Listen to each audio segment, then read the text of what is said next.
toxic chemicals into the environment than any other industry. More than oil companies, more than anybody, okay? But here's the one that almost nobody knows. Agriculture has put more carbon in the atmosphere than all the coal and all the exhaust and all the everything we've extracted, all the hydrocarbons we've extracted from the ground since the beginning of the Industrial Revolution, since oil was discovered. And it's happened two ways.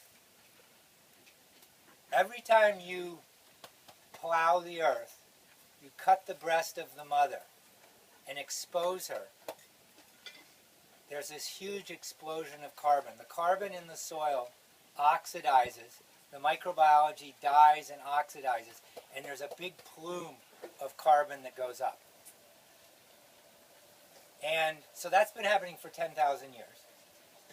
But what's happened much more recently is we've turned her over, and then we've poured nitrogen on her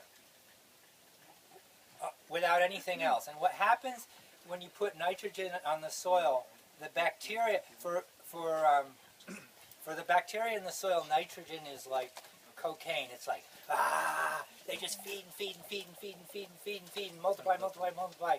But at some point they get glutted and they turn and they say, it's like if we were to eat lobster all day long, at some point we would want a little carb. We'd want some rice, or we'd get so proteined out, which is nitrogen, that we'd want a little something else. And so we'd say, where's the rice, where's the bread, where's the chestnut? And that's what they do. But because the farmer hasn't added any carbon, he hasn't added any compost, those bacteria eat their own home. They start eating the stable humus, which is stabilized organic matter in the soil. It's called humus, which is connected to the word humility, and humanity, and humus are all from the Latin of the earth. And hummus. And hummus, yeah. Very good. So